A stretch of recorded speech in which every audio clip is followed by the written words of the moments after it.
também. Alguns de vocês se lembram da Grande Depressão dos anos 30, mas muitos só sabem por ouvir contar. Deixe-me levá-lo agora ao QG da Igreja Adventista do Sétimo Dia para uma história secreta. Uma história tão notável, tão incrível, que deveria dissipar para sempre qualquer ansiedade sobre o futuro. E eu lhe garanto que a história é verdadeira. Os participantes eram meus amigos. W.H. Williams era um bom diretor de finanças. Ele entendia sobre moedas de muitos países. Numa época de depressão, quando as verbas eram escassas e as pessoas passavam fome, ele era o homem certo para o posto que mantinha como segundo tesoureiro da Associação Geral dos Adventistas do Sétimo Dia, em Washington, D.C.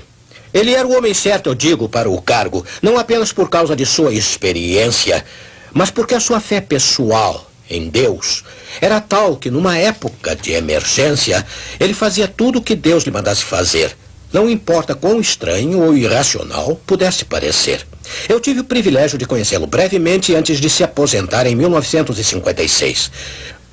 Mas estamos em 1933. Era hora de fechar numa tarde de quinta-feira. O Sr. Williams sentou-se em seu escritório, alegre por poder relaxar após um dia tarefado.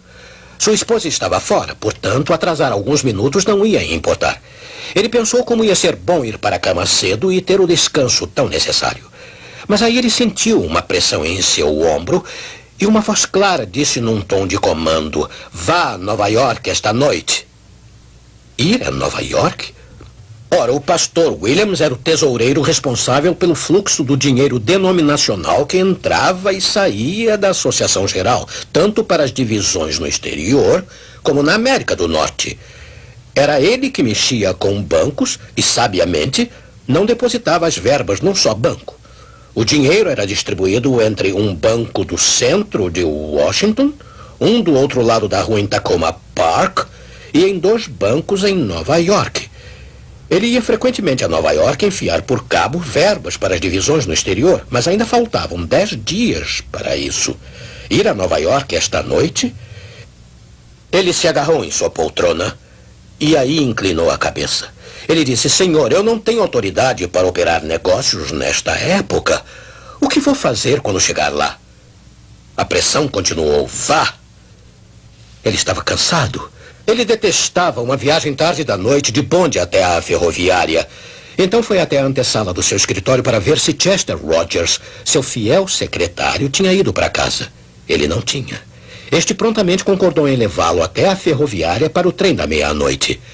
Chester Rogers não fez qualquer pergunta, mas certamente ele tinha razões para ficar curioso sobre o que estava acontecendo, porque o pastor Williams estava fazendo uma viagem não programada até Nova York de noite, 10 dias antes e sem autorização. E havia algo mais estranho. Durante algum tempo, o pastor Williams vinha retirando dinheiro do banco em Tacoma Park, $1.000 de cada vez. Em cada ocasião, ele havia simplesmente pedido a Chester para colocar as 10 notas de $100 num envelope, datá-lo, marcar a quantia e colocá-lo no cofre do escritório. Por que isso tudo? O pastor Williams não poderia dizer a ele, porque também não sabia a razão. Cedo na manhã seguinte, ele chegou a Nova York, ainda sem saber por que estava lá. Mas aí a resposta veio claramente: vá aos 2 bancos e remeta o dinheiro da missão para cada divisão. Ele lembrou a Deus que era muito cedo no mês, mas as instruções permaneceram intactas. Quando os bancos abriram naquela sexta-feira de manhã, ele viu-se de frente para o caixa, que geralmente cuidava de seus negócios. Talvez ele perguntasse o porquê de sua vinda tão cedo no mês e tão cedo de manhã. Mas ele nem sequer ergueu os olhos. O pastor Williams deu a ele uma lista das quantias a enviar para cada divisão. Aí aconteceu outra coisa estranha. Ele viu-se de repente dizendo: "Eu gostaria de mandar o triplo da importância que sempre enviamos em cada caso, por favor." Em sua mente ele conseguia ver o total na conta. Havia o suficiente para o triplo das remessas normais, mas iria ficar muito pouco de reserva. Ele insistiu que o caixa fizesse a transação imediatamente. Antes de entrar no banco, aquela manhã, ele tinha estado tremendo, a ponto de mal poder andar. Mas uma vez dentro do banco, toda a tremedeira e todo o seu temor desapareceram. Do lado de fora, novamente, os tremores voltaram. Como ele poderia explicar o que acabara de fazer sem autorização? De novo, ele sentiu a pressão em seu ombro e ouviu as palavras: "Vá ao outro banco e mande as verbas agora." E a voz parecia como se não houvesse tempo a perder. No segundo banco, assim como no primeiro, ele recebeu uma acolhida cordial e a garantia de que a transação seria feita imediatamente. Ele sabia o que fazer em seguida. Telegrafou para cada divisão: "Conserve verbas. Segue carta." Tendo feito isso, ele de repente percebeu que estava completamente exausto.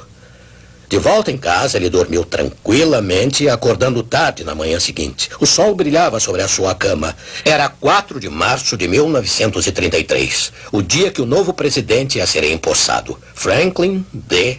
Roosevelt. Ele ficou lá por um momento. Era tão bom relaxar. Aí, através da janela aberta, veio o grito rouco de um jornaleiro: "Extra! Extra! Bancos fechados! Extra! Bancos fechados em todo o país!" O pastor Williams pulou da cama e correu para a porta de pijama, atrás de um jornal. Ele tinha que saber o que tinha acontecido. E lá estava. Uma manchete negra de quase 5 centímetros de altura. Bancos fechados em todo o país. Agora ele sabia. O novo presidente só iria proclamar seu famoso feriado bancário no dia seguinte. Mas na manhã de 4 de março, dia da posse, corretores da Bolsa de Nova York viram Richard Whitney, o diretor da Bolsa, preparando-se para fazer o histórico anúncio. A Bolsa havia fechado não apenas por um dia, mas indefinidamente. O sistema bancário sofreu um colapso. A emergência era total e a nação teria que se ajustar a um mundo sem dinheiro. Milhares de pequenos bancos jamais voltaram a abrir. Foi uma tragédia e muitos daqueles que sobreviveram só abriram depois de 3 meses. E durante aquele período não foi possível enviar dinheiro para fora dos Estados Unidos.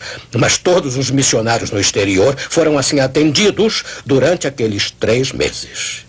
E quando os envelopes no cofre do escritório foram contados, havia apenas o suficiente para pagar a folha dos funcionários durante 3 meses.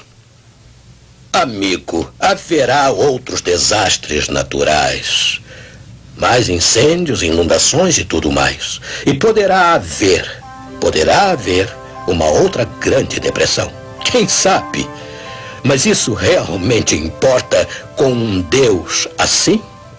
Ouça essa música.